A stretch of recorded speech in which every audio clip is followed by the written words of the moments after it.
Praise lord.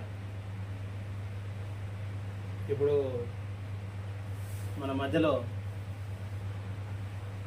Saramma గారు ఉన్నారు. వారి సాక్ష్యాన్ని చెప్తారు, మనతో పంచుకుంటారు. వారి సాక్ష్యాన్ని వినాలని ఇక మన ఛానల్లో అనేకులకు సాక్ష్యాన్ని మన సబ్స్క్రైబర్ల ముందు, మన యొక్క విశ్వాసుల ముందు పెట్టాలనేటువంటి ఒక ఆలోచనతో వారు ఆశపడిన రీతిగా ఈరోజు తన సాక్ష్యాన్ని వింటాము. వారిని పరిచయం చేసుకుందాం. వారి యొక్క బాల్యము, వారి యొక్క విద్యాభ్యాసము, వారి యొక్క రక్షణ, ఆత్మీయ సాక్ష్యం, వీటన్నిటి గురించి మనం తన మాటల్లోనే అడిగి తెలుసుకుందాం. Praise lord. మీ పేరు, మీ యొక్క జన్మస్థలం ఎక్కడ? నా పేరు శారమ్మ, మాది మామిడాల. మా నాన్న పేరు సుందరయ్య, కుమార్ సుందరయ్య గారు. మేము 5 ఒక జిల్లాలో. తల్లిగారి పేరు? మా అమ్మ పేరు శారమ్మ. మీరు ఎంతమంది? మొత్తం మేము 5 ఒక జిల్లాలో, 2 అన్నదమ్ములు. పేరు లాస్ట్ శివర్దాన్ని. పేరు చెప్పగలుగుతారా మీ తోబుట్టులు? పెద్ద అక్క పేరు లుదియమ్మ, రెండో అక్క పేరు కుర్పావరమ్మ, మా అన్నయ్య పేరు ఏలియా, మూడో అక్క పేరు రాహేలు, 4వ అక్క పేరు ఎస్తేరు, నా పేరు షారా, మా తమ్ముని పేరు పౌలు. తర్వాత మీరు బాల్య దశలో మీరు ఎంతవరకు చదువుకున్నారు మీ విద్యాభ్యాసం? నేను 6th వరకు చదువుకున్నాను. నేను చిన్నగా ఉన్నప్పుడే మా అమ్మ చనిపోయేది.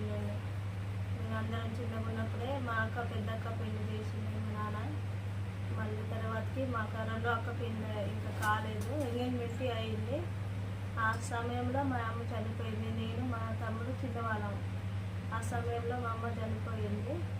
అయితే అప్పటి నుంచి, మా చిన్నప్పటి నుంచి పొంగులని మా నాన్నే పెంచాడు, అందరినీ మా నాన్న పెంచాడు. మేము క్రైస్తవ కుటుంబంలో పుట్టాము, క్రైస్తవ కుటుంబంలోనే పెరిగాడు. మేము పెరిగి మా నాన్న ఎట్లా చెప్తే అలాగనే ఉన్నాం. మా నాన్నకి ఎదురు మనలేదు. మా నాన్న ఎట్లా చెప్తే అట్లా నడుచుకున్నాం. మాకు దేవుని మందిరం అంటే చాలా ఇష్టం. మేము దేవుని మందిరం వాళ్ళకు వెళ్ళేవారము, ఉంటే ఇంట్లోనే ఉండేవారం. అయితే దేవునిలో ఆత్మీయంగా మా నాన్న పెంచుతూ వచ్చాను. కానీ నేను నాకు గుర్తొచ్చినంత వరకు మందిరానికి వెళ్ళేదాన్ని, కానీ నేను రక్షణ పొందలేకపోయాను. నా మ్యారేజ్ అయినప్పుడు నేను రక్షణ పొందాను. మీరు ఎంతవరకు చదువుకున్నారు? నేను 6th వరకు చదువుకున్నాను. మీరు ఎప్పుడు మారు మనసు పొందారు? రక్షణ తీర్మానం ఎప్పుడు చేసుకున్నారు? ఏ వాక్యం ద్వారా? ఎవరు వాక్యం చెప్పిన పాట ద్వారానా, వాక్యం ద్వారానా, సువార్త ద్వారానా, ఎలాగ? నేను పాట ద్వారా, నేను పెళ్లి కానప్పుడు ఒకసారి ఒకరు పాట పాడారు, అన్నయ్య. అప్పుడు ఎవరంటే ఇసాక్ తాతయ్య, కడమ ఇసాక్ తాతయ్య చనిపోయినప్పుడు, అక్కడ చనిపోయినప్పుడు వాళ్ళ బంధువులు ఒక పాట పాడుతున్నారు. అన్నయ్య ఏం పాట పాడుతున్నారంటే, రుచి చూచి ఎరుగుతుంది ఎక్కువగానే. ఆ పాట పాడుతుంది. పల్లవి పాడగలుగుతారా? పల్లవి రుచి చూచి ఎరిగి తిని యెహోవా ఉత్తముడనియు, రుచి చూచి ఎరిగి తిని యెహోవా ఉత్తముడనియు. చాలా సంతోషం. చెప్పండి. ఆ పాట ద్వారా నేను రక్షణ పొందాను. అయితే మళ్ళీ రక్షణ పొందిన తర్వాతకి మళ్ళీ అంత ఆత్మీయంగా అంత గుర్తులేక, నేను అంత చదువు అంత కరెక్ట్గా చదువుకోలేక, ఆ తేజ్ అనేది రాసుకోలేక, డేట్ అనేది రాసుకోలేక, మళ్ళీ నేను దేవుణ్ణి మందిరానికి వెళ్ళేది, కానీ అంత గట్టి తీర్మానం చేసుకొని దేవునిలో నిలబడలేకపోయాను. ఆ పాట ద్వారా నాకు దేవుడు నన్ను కదిలించిండు. నేను రక్షణ పొందాలని అనుకున్నా, కానీ మళ్ళా ఆ రీతిగానే ఉన్నాను. అంటే నేను రక్షణ పొందాలంటే రక్షణ ఎట్లా తీర్మానం చేసుకోవాలి, రక్షణ ఎట్లా పొందాలి, అంటే నా పాపాలు ఎట్లా ఒప్పుకోవాలనేది అప్పుడు నాకు తెలియక నేను అంత కరెక్ట్గా నేను తీర్మానం చేసుకొని దేవుళ్ళు నిలబడలేకపోయాను. మందిరానికి అయితే డైలీ వెళ్ళేదాన్ని, వస్తూ ఉండేదాన్ని, కానీ మందిరంలో ప్రతి ఒక్క పని నేను ముందే ఉండి చేస్తూ ఉండేదాన్ని. మా నాన్న ప్రతిదీ మందిరంలో పని చేయమని ఎప్పుడు చెప్తూ ఉండేవాడు. తన చెప్పిన మాటకు లోబడి నేను కాదనుకుంటా మందిరం వల్ల పెందల కాడనే వేసి మందిరం వల్ల ఊడ్చేది, చాపలేసి వారం ప్రతి ఒక్క పని చేస్తూ ఉండేవారు చిన్నప్పటి నుంచి. ఆ రీతిగా మేము అటు పెరుగుతూ వచ్చాము. మీ బాల్య దినాలలో మీకున్నటువంటి జీవనాధారం ఏంటి? మీరు వ్యవసాయం మీద ఆధారపడే వాళ్ళ, లేకపోతే కూలి కుటుంబాల్లో నుంచి వచ్చారా? మీరు బాల్యంలో మీ యొక్క బాల్య సంబంధించినటువంటి కొన్ని జ్ఞాపకాలు ఎవరు చెప్పగలుగుతారా? మీ బాల్యం, మీ స్నేహితులు అట్లా.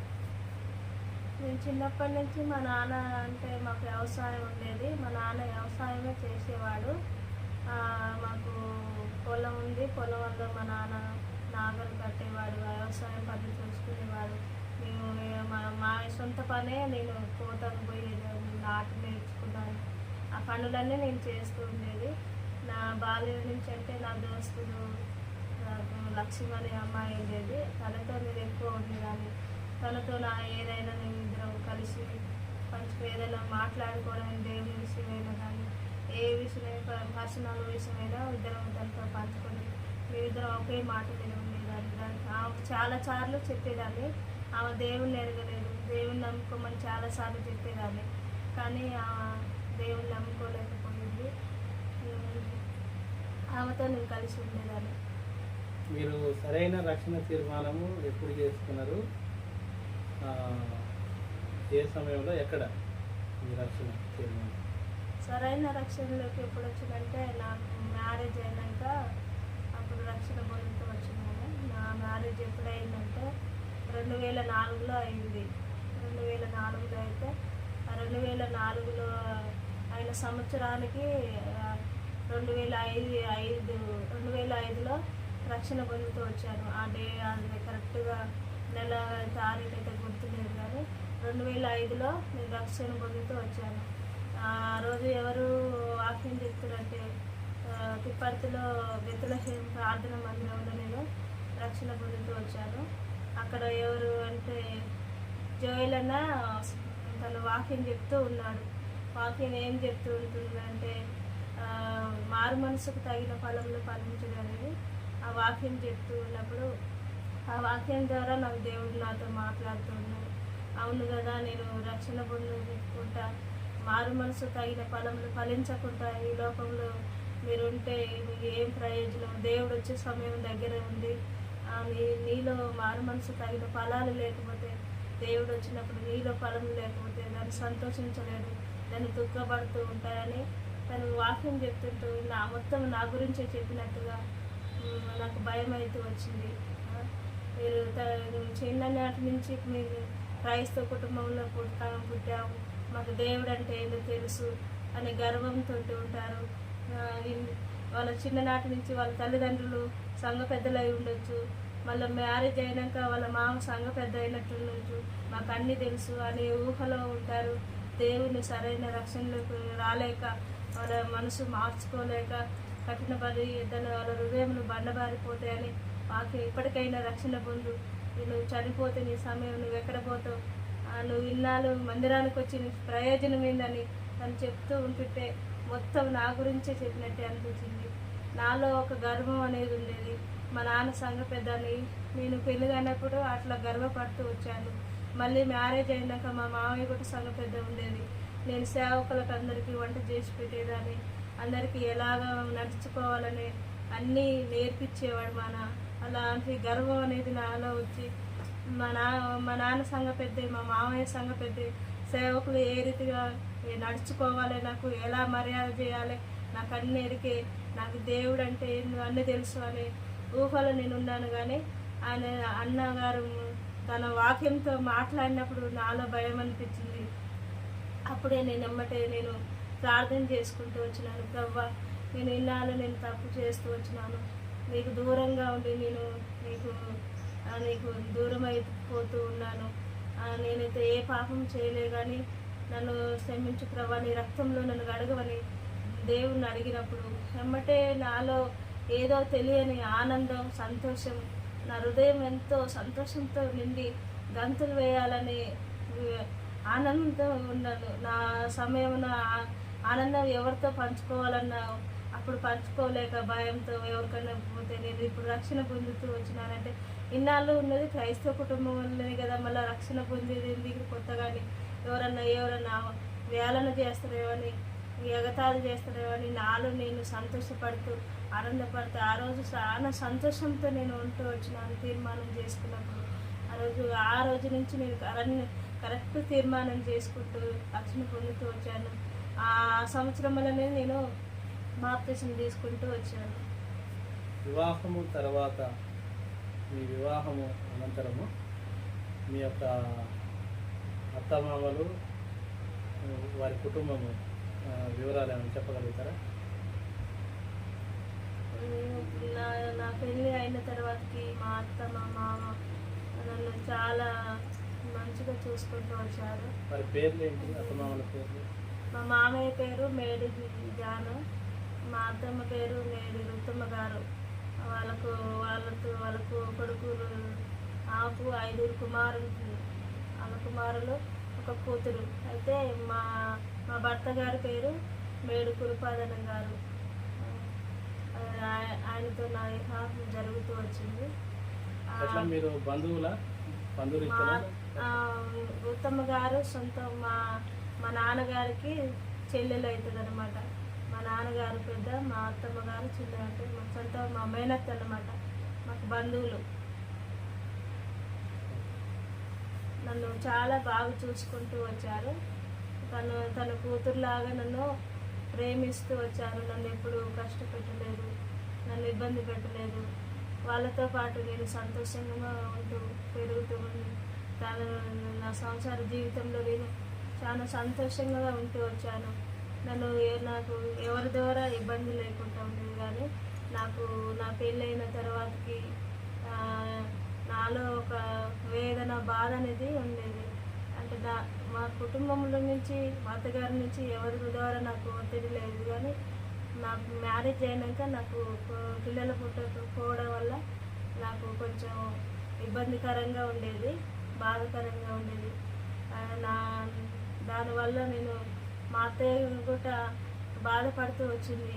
మా అత్తయ్య నన్ను కావాలని ఇష్టపూర్వకంగా తన కొడుకును ఒప్పించి నన్ను పెళ్లి చేసుకుంటూ వచ్చింది.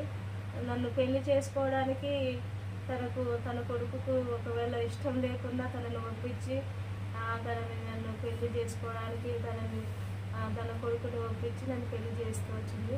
తన కూడా వాళ్ళమ్మ మాటకు లోబడి నన్ను పెళ్లి చేసుకుంటూ వచ్చినాడు. కానీ నన్ను ఎప్పుడు ఇబ్బంది పెట్టలేదు, నన్ను ఎప్పుడు తను బాధ పెట్టలేదు. తను సంతోషంగా నన్ను చూసుకుంటూ వచ్చింది. నాకు పిల్లలు కానప్పుడు కూడా తను ఎప్పుడు నీకు పిల్లలు కాలేదని నన్ను ఎప్పుడు బాధ పెట్టలేదు. కానీ దేవునికి నేను చాలాసార్లు మొరపెడుతూ వచ్చాను. మా పెళ్ళి అయ్యి 2004లో మా పెళ్ళి అవుతూ వచ్చింది. నాకు ఒక బాబు దేవుడు ఇస్తూ వచ్చినాడు. 2008లో మా బాబుని ఇస్తూ వచ్చినాడు. ఆ సమయంలో కొంచెం లేట్ కావడం వల్ల అందుకు పిల్లలు లేనందుకు చాలా బాధ అనిపించింది.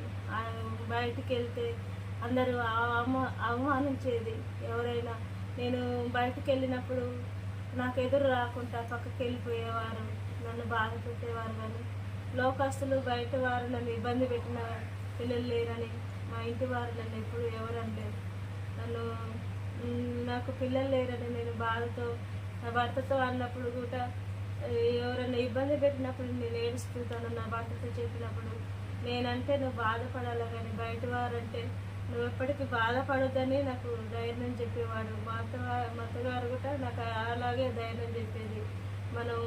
నువ్వు బాధపడొద్దు, దేవుని దగ్గర ఏడవాలి, దేవుని దగ్గర ప్రార్థన చేయాలి, దేవుని దగ్గర కనిపెట్టాలి అని మా అత్త చెప్తూ ఉండేది నాకు. నేను ఆ రీతిగా దేవుని దగ్గర నేను చాలాసార్లు 2 సంవత్సరాలు 3 సంవత్సరాలు ఏడుస్తూ దేవుని దగ్గర నేను మొరపెడుతూ వచ్చాను. నేను ఎప్పుడు తింటానో తెలియదు, ఎప్పుడు పండుకుంటానో తెలియదు. ఆ రీతిగా దేవునికి పోరాటం చేసి దేవుని దగ్గర మొరపెడుతూ వచ్చాను, ప్రార్థన చేస్తూ వచ్చాను. ప్రార్థన చేసిన తర్వాతకి నాకు ఒక కుమారుని ఇస్తూ వచ్చాడు దేవుడు. తన కుమారుని పేరు జాన్ ప్రకాష్ అని పేరు పెడుతూ వచ్చారు. కుమారుడు తనకుట నాకు చాలా ఇబ్బందులు వస్తూ వచ్చినాయి. కుమారుడు పుట్టినప్పుడు నేను తను నెలలతో ఉన్నప్పుడు ఎంతో బాధపడుతూ వచ్చినాను. రక్తం లేక కుమారుడు పుట్టబోయే ముందు డాక్టర్లు ఏం చెప్పారంటే కుమారుడు బతకడు, ఎవరు కానీ బేబీ బతకదు కానీ తను డాక్టర్లు చెప్తూ వచ్చినారు. ఈమె కండిషన్ బాగాలేదు, కుమారుడన్న బతుకుతారు లేకుంటే తనన్న బతుకుతుంది కానీ ఇద్దరినైతే బతికించలేము, ఎవరో ఒకరు కావాలని తనతో నా భర్తతో మా అత్తమామలతో సంతకం పెట్టించుకొని నాతో సంతకం పెట్టించుకుంటూ వచ్చారు. కానీ నేను అట్లా ఎప్పుడూ ఉండలేదు. దేవుడు నాకు ఇచ్చింది కనుక కంపల్సరీ నా కుమారుడినైనా నన్నైనా కాపాడుతాడని నాకు నిరీక్షణ నమ్మకం అనేది ఉన్నది. భారంతో నేను ప్రార్థించిన హాస్పిటల్కి తీసుకొని లోపలికి ఆపరేషన్ థియేటర్లో తీసుకొని వెళ్ళినప్పుడు నేను దాని మీద పండు పెట్టినప్పుడు నేను ప్రార్థన చేస్తూ వచ్చాను. ప్రభువా, నాకు ఇన్నాళ్ళు నాకు గర్భం లేనప్పుడు నా గర్భం తెరుస్తూ వచ్చినావు. నాకు నాకు నా కుమారునైనా కుమార్తెని ఎవరినిచ్చినా పర్వాలేదు కానీ ఎవరినిచ్చినా ఆ కుమారుని కానీ కుమార్తెను కానీ ఎవరినిచ్చినా వారిని నీ సేవకే ఇస్తానని నేను తీర్మానం చేసుకుని ఉన్నాను. తీర్మానం చేసుకుని ఉన్నప్పుడు దేవుడు నా ప్రార్థన ఆలకించాడు. వాళ్ళు డాక్టర్లు టెన్షన్ పడుతూ ఉంటున్నారు, ఏమన్నా అవుతుందా అని నన్ను అడుగుతూ నాకు ఏం కావట్లేదు, నాకు అంతా బాగానే ఉందని డాక్టర్లతో చెప్తూ ఉన్నాను. ఆయన చెప్పినా కానీ బీపీ తక్కువ అవుతుంది, రక్తం తక్కువ చాలా తక్కువ ఉంది, అసలు ఎట్లా అని బాధపడుతూ ఉన్నారు. వాళ్ళు బాధపడుతూ ఉంటుంటే మా భర్త గారు సేవకులకు అందరికీ ప్రార్థన చేయమని ఫోన్ చేస్తూ వచ్చాడు. అందరికీ ఆపరేషన్లో ఉన్నది మీరందరూ ప్రార్థన చేయమని కోరుతూ వచ్చినప్పుడు 12 మంది సేవకులకు ఫోన్ చేస్తూ వచ్చారు. 12 మంది సేవకులందరూ ప్రార్థన చేశారు. వాళ్ళ ప్రార్థన వింటూ వచ్చాడు, మా ప్రార్థన వింటూ వచ్చాడు. నన్ను అద్భుతంగా రక్షిస్తూ వచ్చాడు. హాస్పిటల్లో నన్ను కాపాడుతూ వచ్చాడు. నా కుమారుని కూడా కాపాడుతూ వచ్చాడు. మరలా దగ్గరికి వచ్చి డాక్టర్లు నీకు ఎవరు కావాలని అనుకుంటున్నావు అంటే నాకు ఎవరైనా పర్వాలేదు అని అన్నారు. అని నేను అంటూ వచ్చాను. నీకు కుమారుడు పుట్టాడని అంటే నేను ఆ సమయంలోనే మళ్ళీ దేవునికి ప్రార్థన చేసుకుంటూ వచ్చాను. అమ్మ నీ ప్రార్థన ఏంటో నాతో మాట్లాడుకుంటూ డాక్టర్లు నీకు ఎవరు కావాలనుకుంటున్నావు అమ్మ, కుమారుడు కావాలనుకుంటున్నావు, కూతురు కావాలనుకుంటున్నావు అంటే ఎవరైనా పర్వాలేదు డాక్టర్, నాకు ఎవరినిచ్చినా సంతోషమే అని వారితో మాట్లాడుతూ ఉన్నాను. నేను మాతో మాట్లాడమ్మా, నువ్వు నిద్రపోవాలని నాతో మెలకు నాకు నేను డాక్టర్లతో మాట్లాడుకుంటూ అట్లా ఉంటూ వచ్చాను. దాని నా కుమారుని గుర్తు వచ్చినప్పుడు డాక్టర్లు కూడా బాగానే దేవుడిని ప్రార్థన వింటూ వచ్చాడని నన్ను ధైర్యపరుస్తూ వచ్చినా నీకేం పర్వాలేదమ్మా, నీ కుమారునికి ఏం పర్వాలేదు, మీరు మంచిగా కుమారుడు మీరిద్దరు బాగుంటారని డాక్టర్లు నాకు ధైర్యం చెప్తూ వచ్చారు. మరి నాకు ఆ సంతోషంతో మళ్ళీ నేను ఆపరేషన్ అయిపోగానే మరలా నేను ప్రార్థన చేసుకుంటూ వచ్చాను. దేవుడు నన్ను కాపాడుతూ వచ్చాడు, నా కుమారుని కాపాడుతూ వచ్చినాడు ప్రభువా అని నేను ప్రార్థన చేసుకుంటూ వచ్చాను. ఆ సమయంలో నాకు మరలా మత్తు వస్తూ వచ్చినాడు. ఇంకా తర్వాతకి నేను మంచిగా ఈ హాస్పిటల్ నుంచి ఇంటికి వెళ్తూ వచ్చాను. ఇప్పుడు మీకు 4 సంవత్సరాల ఎడబాటు సంతానం దేవుడు ఇవ్వడానికి, ఆ తర్వాత దేవుడు మీకు చక్కటి కుమారుని కూడా ప్రార్థనలకు దేవుడు ఒక చక్కటి కుమారుని ఇచ్చాడు. 2008 మే 4వ తారీఖు జ్ఞాన ప్రకాష్ అనే అబ్బాయి దేవుడు ఇచ్చిన తర్వాత ఇప్పుడు దాదాపు 16 నుంచి 17 సంవత్సరాలు కావస్తుంది. సో బాబు ఇప్పుడు ఎట్లా పర్వాలేదు, బాగున్నాడా, ఇప్పుడు ఏం చేస్తున్నాడు, ఏం పరిస్థితి? కుమారుడు బాగానే ఉన్నాడు. కుమారుని కూడా పోయిన సంవత్సరం బైబిల్ ట్రైనింగ్కు పంపిస్తూ వచ్చాను. తను కూడా రక్షణ తీర్మానం చేసుకొని రక్షణ పొందుతూ వచ్చాడు. తను కూడా బైబిల్ ట్రైనింగ్కు వెళ్తూ వచ్చాడు. సంవత్సరం బైబిల్ ట్రైనింగ్కి వెళ్ళి కుమారుడు వస్తూ వచ్చినాడు. ఏ రీతిగా మేము ఎట్లా చెప్తే కుమారుడు ఆ రీతిగానే వింటాడు, మా మాటలు ఎప్పుడు త్రోసివేయడు. బాప్తిజం తీసుకున్నాడా? బాప్తిసం తీసుకుంటూ వచ్చాడు, తన సాక్ష్యం ఇస్తూ వచ్చాడు. ఇప్పుడు మీ కుటుంబం దేవునిలో ఎట్లా ఉన్నారు, ఎలాగున్నారు? మీ ఆత్మీయ స్థితి, మీ రక్షణ స్థితి, మీ ప్రస్తుతం మీ యొక్క కుటుంబం ఎట్లా ఉంది దేవుని సన్నిధిలో? దేవుని సన్నిధిలో మేము కుటుంబంలో మమ్మల్ని నా భర్తను సేవకు పిలుస్తూ వచ్చాడు. తన మ్యారేజ్ కానప్పుడే నా భర్తను సేవకు పిలుస్తూ వచ్చాడట. నేను సేవకు వెళ్ళాలని తను తీర్మానం చేసుకొని నాతో చెప్తూ వచ్చాడు. మనం సేవ చేయాలి, నేను సేవకు వెళ్ళాలి అని దేవుడు నన్ను సేవకు పిలుస్తూ వచ్చాడని తను నాతో చెప్పినప్పుడు నాకు చాలా భయం వేసింది. సేవ అంటే ఎన్నో మాటలు, ఇబ్బందులు, ఈ సంఘంలో రకరకాలైన ఇబ్బందులు పెడుతూ వస్తారని నాకు భయం వేసి నేను సేవకు రానని తనతో చెప్తూ వచ్చాను. నాకు సేవ చేయడానికి ఇష్టం లేదు. నేను చిన్నప్పటి నుంచి క్రైస్తవ కుటుంబంలో పుట్టాను కాబట్టి క్రైస్తవుల్ని ఇప్పుడు సేవకులను ఏ రీతిగా ఇబ్బంది పెడుతున్నాను అన్నీ చూస్తూ వచ్చాను కాబట్టి నాకు సేవ అంటే మందిరానికి వెళ్ళి విశ్వాసిగా ఉండడానికి నేను ఇష్టపడుతూ వచ్చినాను, కానీ సేవకు వెళ్ళాలంటే నాకు భయం అవుతూ వచ్చింది. ఆ రీతిగా సేవకు తను పిలుస్తూ వచ్చాడని అన్నప్పుడు తను కూడా సరే అని మళ్ళీ ప్రార్థన చేసుకుంటూ వచ్చాను. నేను ప్రార్థన చేసుకుంటూ వచ్చినప్పుడు నాకు వాగ్దానం ఇస్తూ వచ్చినాడు దేవుడు. వాగ్దానం ఇచ్చినప్పుడు ఏమి ఇచ్చిన ఫస్ట్ వాగ్దానం జనుల ఐశ్వర్యము మీరు అనుభవించేదని తను వాగ్దానం ఇచ్చినాడు. ఆ వాగ్దానము ఇచ్చినప్పుడు జనార్దన్ అంకులు ఇది మీకు సేవ వాగ్దానం వచ్చిందమ్మా, మీరు సేవకు వెళ్ళాలి అని నాకు చెప్పినప్పుడు చాలా భయం అవుతూ వచ్చింది. ఇంకా భయం ఎక్కువ అయిపోయింది. అదేంటి నేను చదువు అంత పెద్దగా లేదు, నాకు సేవలో నేను పోతే నేను సంఘంలో నేను ఏం చేయగలను, నాకేం తెలివి లేదు, జ్ఞానం అయితే అస్సలు లేదు. నేను క్రైస్తవ కుటుంబంలో పుట్టవచ్చు కానీ దేవుడు నన్ను పిలవడం ఏంటి, నేనంత చదువు లేను, అంత చదువు ఉన్న వాళ్ళు గొప్ప గొప్ప వారిని దేవుడు పిలవాలి కానీ ఏం లేని వారిని పిలిస్తే నేను ఎట్లా నిలబడి ఏం చెప్పగలను అని నాకు భయం వేసింది. మరి తర్వాతకి అసలు దేవుడు ప్రభు నేను సేవ చేయడానికి నాకు ఇష్టం లేదని మళ్ళీ ప్రార్థన చేసుకుంటూ వచ్చినాను. మళ్ళీ సంవత్సరం ప్రార్థన చేసుకుంటూ వచ్చినాను. తను కూడా ప్రార్థన చేసుకుని మనం వెళ్ళాలి అంటూ అన్నాడు. సేవకి వెళ్ళాలి, మనం సేవకి వెళ్దామని అంటే నేను అసలు సపోర్ట్ చేయలేదు, అసలు మాట్లాడలేదు. మళ్ళీ దేవుడు కొత్త సంవత్సరంలో మళ్ళీ వాగ్దానం ఇస్తూ వచ్చింది. ఏం వాగ్దానం ఇచ్చిందంటే మరలా ఈ భయపడకము, నీ పేరు పెట్టి పిలిచేదను, నీవు నా చొత్తు అని మళ్ళీ వాగ్దానం ఇచ్చాడు. మళ్ళీ అది సేవ వాగ్దానం అని మళ్ళీ నాకు తెలియదు. మళ్ళీ అది సేవ వాగ్దానం అని మళ్ళీ జనార్దన్ అంకులే చెప్తూ వచ్చినారు. మళ్ళీ నీకు మళ్ళీ సేవ వాగ్దానమే వచ్చింది కదమ్మా, నువ్వేమైనా నిర్లక్ష్యం చేస్తున్నావా, దేవునికి లోపడతలేవా, మళ్ళీ సేవ వాగ్దానం వచ్చింది అని అంటున్నానంటే నిజమే నాకు భయం అవుతుంది అంకుల్ అని చెప్తూ వచ్చింది. నాకు సేవ అంటే భయం అవుతుంది అని అంటే ఏం భయపడకమ్మా, నువ్వు ధైర్యంగా ఉండు. సేవలో లోకంలో కష్టపడితే దానికి ఫలితం ఉండదు.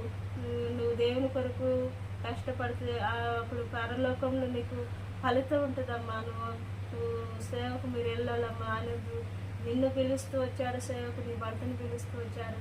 సేవకు పిలిచినప్పుడు దేవునికి లోబడాలని అని చెప్తూ వచ్చినప్పుడు దాన్ని మళ్ళీ నేను ప్రార్థన చేసుకుని సరే ప్రభా నీ చిత్తం ఎట్లా జరిగిస్తే అట్లనే జరిగించు ప్రభా, నీ సేవకు ఒకవేళ నన్ను పిలుస్తూ వచ్చావు, నువ్వే నన్ను వాడుకోవాలి, నేనైతే ఏం చేయలేను, నాకు చేత కాదు ప్రభా, నేనైతే చాలా బలహీనరాలను ప్రభా అని దేవుని దగ్గర ప్రార్థన చేస్తూ వచ్చినాను. అప్పుడు మేము ప్రార్థన చేస్తూ వచ్చినప్పుడు నా భర్త నేను ఇద్దరం కలిసి రాయలసీమకు మేము సేవకు ట్రైనింగ్కు వచ్చినాం. తిప్పర్తిలో 2 సంవత్సరాలు 3 సంవత్సరాలు తిప్పర్తిలో ట్రైనింగ్ చేస్తూ వచ్చినాము. అదే రీతిగా అక్కడి నుంచి తెనాలికి పంపిస్తూ వచ్చారు. అక్కడ చేస్తూ వచ్చినాము ట్రైనింగ్. అక్కడి నుంచి మళ్ళీ రాయలసీమ వెళ్తూ వచ్చినాము. అక్కడ ట్రైనింగ్ చేస్తూ వచ్చినాము. పరిస్థితులు అనుకూలించగా నా కుమారునికి బాగాలేక అక్కడ సేవ చేయలేక వెనక తిరిగి వస్తూ వచ్చినాము. అప్పుడు తిరిగి వచ్చిన కాంచి ఇంట్లో సమస్యలు, ఆర్థిక సమస్యలు, ఇబ్బందులు, కుటుంబంలో ఇబ్బందులు, కలవరాలు, దేవుడు అన్ని సమస్యలు తీసుకొని వస్తూ వచ్చినాడు. తను సేవ చేయలేక వెనక తిరిగి వచ్చిన చేయబట్టి అన్ని సమస్యలు తీసుకొచ్చి దేవుడు పెడుతూ వచ్చినాడు. అప్పుడు మేము ఆలోచించుకొని ప్రభు మేము మా పొరపాటు అయింది, తప్పైంది ప్రభు. నీ సేవ చేస్తున్నాను చేయలేక వెనుక తిరిగి వచ్చినాం. ఇక్కడి నుంచి అయినా మా మిగిలిన జీవితం అంతా ఈ సేవలో మమ్మల్ని కొనసాగడానికి మమ్మల్ని వాడుకో ప్రభు అని మరలా మేము దేవుని దగ్గర పశ్చాత్తపడి తన పాదములు పట్టుకుని ప్రార్థన చేసినప్పుడు దేవుడు మమ్మల్ని కనికరించి మరలా మమ్మల్ని మా సేవలో మమ్మల్ని వాడుకుంటూ వస్తున్నాడు. మీ బ్యాప్టిజం ఎప్పుడు తీసుకున్నారు, ఎక్కడ తీసుకున్నారు, ఎవరు ఇచ్చారు మీ బ్యాప్టిజం? బాప్తిసం అది తిప్పర్తిలో ఇచ్చారు. తిప్పర్తిలో ప్రేమ్ కుమార్ అంతా ఇచ్చారు. డేటు అంత గుర్తులేదు నాకు. సంతోషం. మీ సాక్ష్యము ద్వారా ఎన్నో విషయాలు మీరు మాతో పంచుకున్నందుకు చాలా వందనాలు. సో నా పేరు మేడి కృపాదానం. మా తల్లిదండ్రులు మేడి జాన్ రూతమ్మ గారు. ఇప్పుడు మన మధ్యలో సాక్ష్యం పంచుకున్నటువంటి శార గారు నా భార్య, నా మేనమామ కూతురు, మా అమ్మ వాళ్ళ అన్నయ్య కూతురు. కనుక దేవుడు తల్లి గర్భములో రూపింపబడక మునిపే పిండముగా దేవుడు మమ్మల్ని ఏర్పాటు చేసుకున్నాడు. కనుకనే 2000 సంవత్సరంలో నడికూడ VBSలో నేను రక్షణ తీర్మానం చేసుకున్నాను. దేవుని దాసులు వాక్యం చెప్తున్నప్పుడు విని సో నా మనసు మార్చుకున్నాను పౌలు గారి జీవిత చరిత్ర గురించి. ఆ తర్వాత 2003 సంవత్సరంలో నేను హైటెక్ సిటీ మాదాపూర్ అక్కడ నేను బ్యాప్టిజం తీసుకున్నాను. మా డానియల్ అన్న అక్కడ ఉంటుండే సేవ చేస్తుండే కనుక నేను అక్కడ బ్యాప్టిజం తీసుకున్నాను. ఆ తర్వాత 2005లో నాకు సేవా వాగ్దానం వచ్చింది. యెషయా 49:3 ఇశ్రాయేలు నీవు నా సేవకుడవు, నీలో నన్ను మహిమపరుచుకునేదనని ఆయన నాతో అనను అనేటువంటి వాగ్దానాన్ని అర్ధరాత్రి 12:30 గంటలకు దేవుడు నాకు ఆ వాగ్దానాన్ని ఇచ్చింది. నేను పడుకున్నాను తలుపు దగ్గర. పడుకున్నప్పుడు నా చెవిలో ఒక రకమైనటువంటి ఒక శబ్దం, ఒక వీణ తీగను ఇట్లా కొట్టినప్పుడు అది ఏ విధంగా చుమ్మని అంటుందో జన్ను అన్నట్టుగా నా చెవు లోపల కర్ణబేరికి తాకినట్టుగా ఒక శబ్దం వినపడింది. ఏమిటి అని ఆలోచిస్తున్నప్పుడు అంతకుముందు నేను ప్రార్థన చేస్తున్నాను, ప్రభువా నేను నీ సేవ చేయాలనుకుంటున్నాను, నాకు సేవ వాగ్దానం ఇవ్వండి, వాగ్దానం ఇస్తే నేను సేవకు వస్తాను. అప్పుడు లేచి బైబిల్ తీసినప్పుడు యెషయా 49:3 ద్వారా దేవుడు మాట్లాడింది, ఇశ్రాయేలు నీవు నా సేవకునివి అని. ఆ వాగ్దానం ఇచ్చిన తర్వాత కూడా నేను చాలా వరకు నేను నిర్లక్ష్యం చేసిన. 2004లో నా వివాహం అయితే 2005లో ప్రభు నాకు సేవ వాగ్దానం ఇచ్చింది. అలాగున కొంతకాలము తిప్పర్తిలో, కొంతకాలం అక్కడి నుంచి పెద్దల అయినటువంటి భక్సింగ్ గారి జత పనివారైనటువంటి తిమోతి గారి ద్వారా నేను అప్పుడు వారు ఇక్కడ నల్గొండ గిరిజంకొండలో సేవకులుగా ఉన్నారు. ఇక్కడ నుంచి నేను తెనాలి బెరాకకు పంపబడ్డాను, ఇద్దరం కూడా. అక్కడ కొంతకాలం ఉన్న తర్వాత మళ్ళీ అక్కడ నాకు వాతావరణం అనుకూలించక నేను మళ్ళీ వచ్చి నేను రాయలసీమ వెళ్ళాను. రాయలసీమలో కొంతకాలం ఉండిన తర్వాత బాబు ఆరోగ్యం అక్కడ సహకరించలేదు, బాగలేదు. అప్పుడు న్యూమోనియా సింటమ్స్ ఉండే. అక్కడి నుంచి మేము మళ్ళీ వెనుదిరిగి వచ్చినప్పుడు ఇక్కడ మళ్ళీ కొన్ని కుటుంబాల సమస్యలు, ఆర్థికపరమైన సమస్యలు, వీటన్నిటిని ఫేస్ చేసే క్రమంలో దేవుడు మళ్ళీ నేను తప్పాను, మళ్ళీ లోకంలో కలిసి మళ్ళీ జర్నలిజం అని, తర్వాత సహచట ఉద్యమకారునిగా లోకం వైపు మళ్ళీ లోకంలో పేరు, ప్రఖ్యాతులు, ఘనత, కీర్తి, ఓహో ఆహా అంటుంటే నా అంత తెలివికల్లోడు లేడన్నట్టుగా నేను ఆ యొక్క మెప్పులకు, ఘనతలకు పొంగిపోయి అలవాటు పడి లోకంలో కలిసిపోయాను, జర్నలిజంలో కలిసిపోయాను. అనవసరమైనటువంటి మార్గాలలో, సొంత మార్గాలలో నడుచుకున్న తర్వాత దేవుడు మరలా సంధించి, దేవుడు కరుణ చూపించి మరలా కొంతకాలం నాకు సంఘంలో బాధ్యతలు, మా నాన్న సంఘ పెద్ద, ఇక్కడ సంఘ బాధ్యుడు. ఆయన పెద్ద మనిషి అయిన తర్వాత నేను కూడా సంఘ బాధ్యతలలో సహోదరులతో కలిసి మాడుగులపల్లిలో ఉన్నటువంటి హోరేపు ప్రార్థన మందిరం హెబ్రోను సహవాసంలో 2 సంవత్సరాలు సంఘ బాధ్యునిగా నేను బాధ్యతలు కలిగి ఉన్నాను. ఆ తర్వాత హెబ్రోన్ నుంచి నేరుగా పరిచర్యకు సేవకులు వచ్చేవారు, అక్కడ పరిచర్య బాధ్యతలన్నీ కూడా చూసుకునేవాడిని. ఆ తర్వాత దేవుడు నాకు ఇచ్చిన వాగ్దానాన్ని బట్టి, దేవుడిచ్చిన తలంపు, తన ఇంటి వారి రక్షణ కొరకై నోవాహు ఒక ఓడను సిద్ధం చేసుకొనెను అనేటువంటి మాట ద్వారా దేవుడు నాతో మాట్లాడి సంధించి, కాబట్టి కుటుంబం కొరకై, అనేకుల రక్షణార్థమై, ఆత్మల రక్షణ కొరకై ఒక ఓడను సిద్ధం చేసుకోవాలా. ఆ ఓడ క్రీస్తే. ఆ ఓడలో ప్రవేశించిన వారు దేవుని రాజ్యంలోనికి, పరలోకంలోనికి ప్రవేశం దొరుకుతుంది అనేటువంటి తలంపు ద్వారా నేను 2001 సంవత్సరంలో ఇక్కడ ఇదే స్థలంలో మాడుగులపల్లిలో బేతేలు ప్రార్థన మందిరం దర్శనం ద్వారా బేతేలు సహవాసాన్ని ఇక్కడ దేవుడు ఏర్పాటు చేయడం జరిగింది. నాటి నుండి నేటి వరకు కూడా ప్రభు మా పరిచర్యలో ఎంతగానో తోడుండి తగిన కాలంలో తన సొంత సమయంలో, అనుకూల సమయంలో మా అవసరతలు అక్కర్లన్నీ కూడా ప్రభు అద్భుతంగా తీరుస్తూ మాకు గొప్ప ఇక యూట్యూబ్ పరిచర్యని కూడా దేవుడు మాకు అనుగ్రహించాడు. అందుకు దేవునికి ఎన్నో వందనాలు. తద్వారా ప్రత్యక్షంగా పరోక్షంగా మా యొక్క బేతేలు పరిచర్యకి సహకరిస్తూ అన్ని విధాలుగా తమ శక్తిని కావచ్చు, తమ సామర్థ్యాన్ని కావచ్చు, తమ యొక్క ధనమును కావచ్చు, తమ యొక్క సహకారాన్ని కావచ్చు, ప్రత్యక్ష పరోక్షంగా ఎందరో దేవుడు వారికి ప్రేరేపించి ఈ విధంగా పరిచర్యలో కొనసాగిస్తున్నాడు. మా యొక్క ధైర్యము ఏంటంటే, చిన్న మంద భయపడకుడి, తండ్రి మీకు రాజ్యం అనుగ్రహించుటకు మీ తండ్రికి ఇష్టమైంది అనేటువంటి వాగ్దానం మమ్మల్ని ఎంతగానో బలపరిచింది. బేతేలుకు ఈ సంవత్సరం ఇచ్చిన వాగ్దానం కూడా గొప్పగా దేవుడు తన వాగ్దానాన్ని అనుగ్రహించాడు. కనుక ఇలాగున దేవుడు మన యొక్క ఈ సంఘ పరిచర్యలో ఎంతగానో సహాయపడుతూ వచ్చింది అనమాట ఇప్పటి వరకు. కనుక ఇక ముందున్నటువంటి మా సేవ, మా పరిచర్య కొరకు, బేతేలు సహవాస పరిచర్య కొరకు దేవుడు నూతన ఆత్మలను దేవుడు అనుగ్రహించే దాని కొరకు, ప్రాముఖ్యంగా ఈ యొక్క మా కుమారుని కొరకు, జాన్ ప్రకాష్ కొరకు, అతని భవిష్యత్ కొరకు దేవుడి చేతిలో గొప్ప పనిముట్టుగా, దేవుని చేతులలో అర్హమైన పాత్రగా కుమారుడు రానున్న దినాల్లో వాడబడినట్లుగా, దేవునికి ఇష్టడుగా, దేవుని ప్రియ కుమారుడిగా